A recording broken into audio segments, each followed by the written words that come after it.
Hey, what's up, fellows? Yes, it's me. Welcome to IT Edge Network. In this series, I'm showing you how to troubleshoot and fix slow Windows 11 computers step by step, like real IT support, using real world troubleshooting methods. So, are you ready to fix this issue?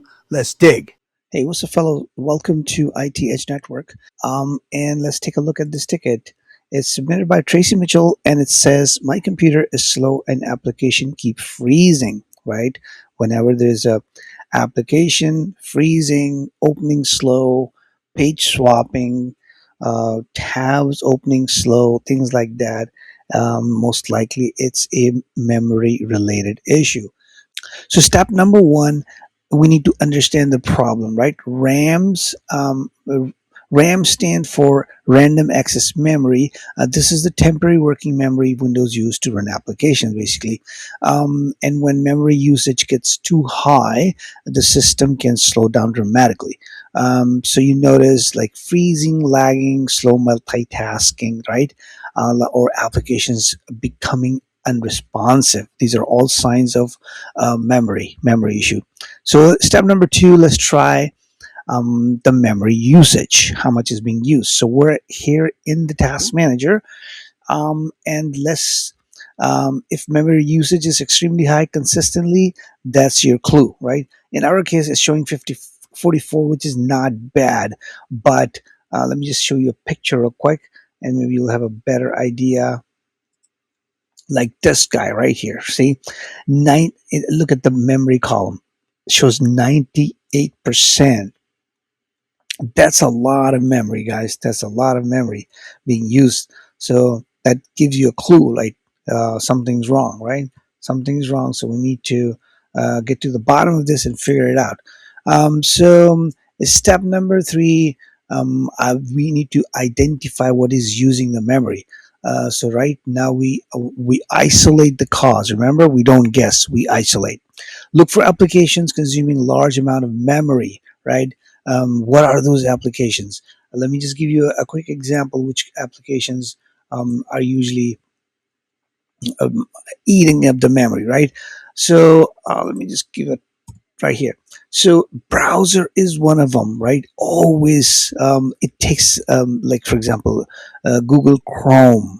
A lot of people use it, and it's one of your biggest memory eater. It eats up your memory, guys. The more tabs you have open, the more memory it will chew. So that's number one culprit, you can call it, right? So browser. Another one is background applications. um, for example, let me just, like Discord, Steam, right? OneDrive syncing.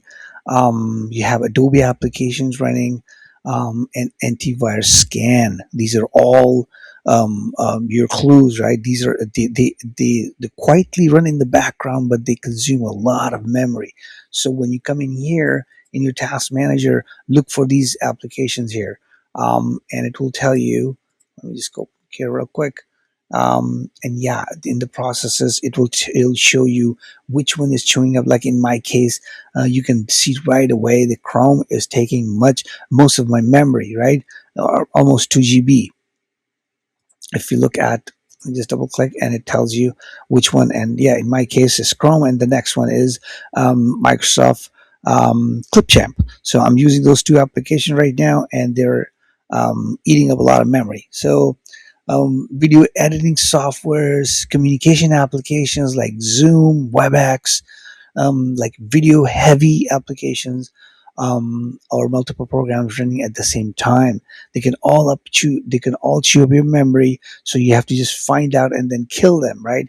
If you think they're taking up too much space, or eating up too much memory, you can just select them. And let's say if it's this guy right here, you select it and then hit end task on the top right hand corner. I don't want to do that because it will kill my recording. But in your case, if it's eating up a lot of memory, just do that. The goal is to identify what is consuming the RAM, basically, right? So let's move on to step number four. Check the browser tabs. Like I said, a browser takes up a lot of memory. So we're going to go back to Chrome. This is one of the most commonly used internet browser out there, Chrome. It works great. I love it. I mean, I personally use it. And But yeah, it can take up a lot of, like I said, if you go back to um, Task Manager, you can see Google Chrome is eating a lot of memory, right? So um, a browser is one of the biggest memory user on modern computers, right? It just eats up a lot of memory. So another thing is, in your browser, if you have too many tabs open, like in check out my Chrome browser, I have like 1, 2, 3, 4, 5, 6, 7, 8, 9, 10, 11 tabs open, which is not bad, but a lot of people have like up to 30 or 40 tabs open. And they just never close. They just keep opening tabs, and sometimes these tabs they have open, they're media heavy. What do I mean by media heavy? For example, I have, in one tab I have YouTube. That's all media, right? It chews up a lot of memory. Another one is like Netflix. That's another like media heavy. Facebook is another one, and then you have your Adobe Acrobat. That's another media heavy. So you have to see if you have them open, a lot of them, it can slow down your computer. It can slow down page swapping, opening applications, freezing, sluggishness, things like this. So that's something you have to keep eye on and make sure you kill them. You kill them basically. Another thing you want to make sure is extensions. Like in browser, there are extensions. Let me show you what I mean. In your Chrome, if you click on the three dots on the right hand and just go to extensions and manage extension, right here it will show you how many extensions you have running, right? That can also eat up memory. Like my case, I have two extensions, WebEx and Zoom. A lot of people have tons of extension added to their browser, and that will kill the memory. It just simply kills it. So remove unnecessary extensions. If you don't need them, let's say you visited a website and an extension got added automatically, and you think you don't need it, remove it, guys. You don't need it. Just remove it.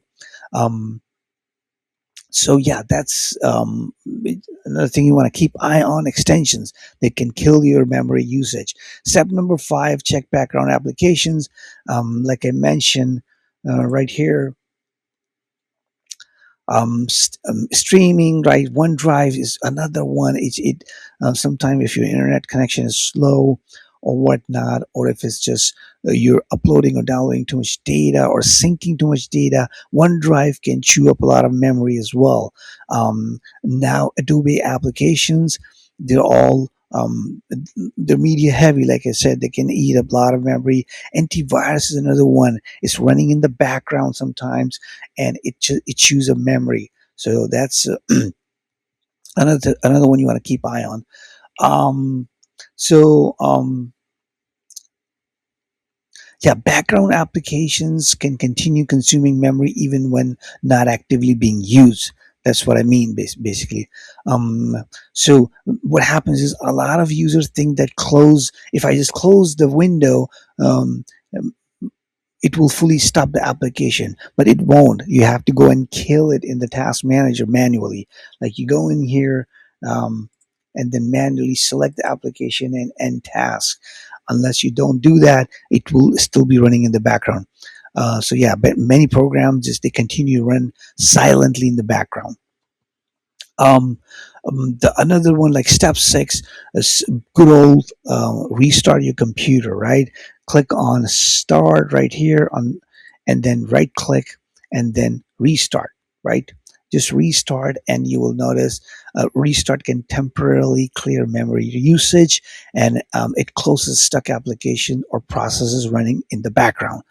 um, and yes, real IT support still uses restart every now and then. Yes, it is a very common um, um, that people in IT we reboot when nothing works. You just reboot, right? Give it a fresh start. Um, Another one you want to check, step number 7, is consider system RAM capacity. How much RAM do you have on this machine, right? That's something you want to check. So we'll quickly check and find out.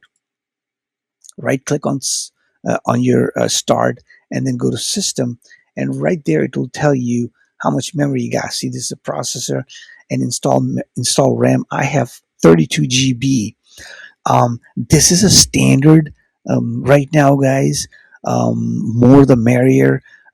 I prefer 64, but even 32 will do, because right now, nowadays, applications are heavy and they require a lot of memory.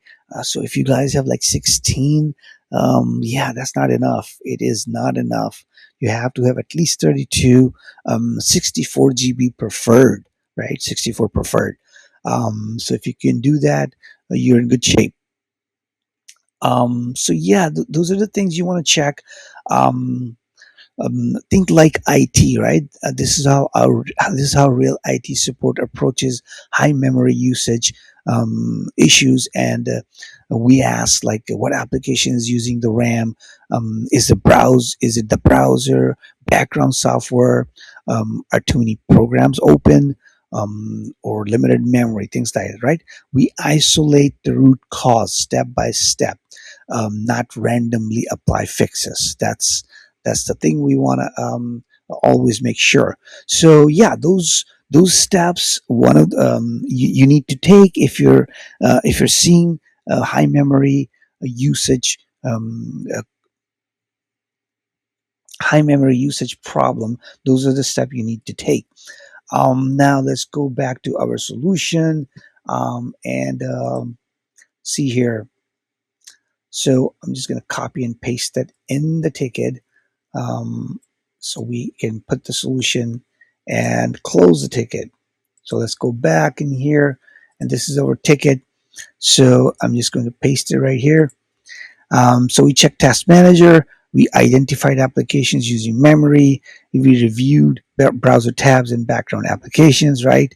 We restarted the system if needed, and isolated root cause before applying fixes.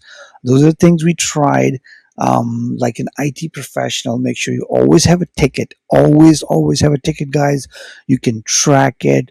You can always go back. This is your reference. And yes, just hit send. So it's part of your ticket. Now it's part of the history. And it's part of your little database. You can always come back here for as a reference to troubleshoot any future issues. So yeah, that's how real IT support would troubleshoot this slow computer issue step by step. And check out the rest of the playlist to learn more real world IT troubleshooting skills, guys. Yes, these are hands-on, valuable skills, guys. Learn it, learn it. You will need it to clear the IT interview. If you want that IT support, help desk, desktop support job, those are all entry level jobs. There's still many out there. So yes, if you want those jobs, you have to have those skills to clear the interview, and to perform your day-to-day tasks. So make sure you do a good job, you learn them, and you practice at home. All right, so I will see you in my next video.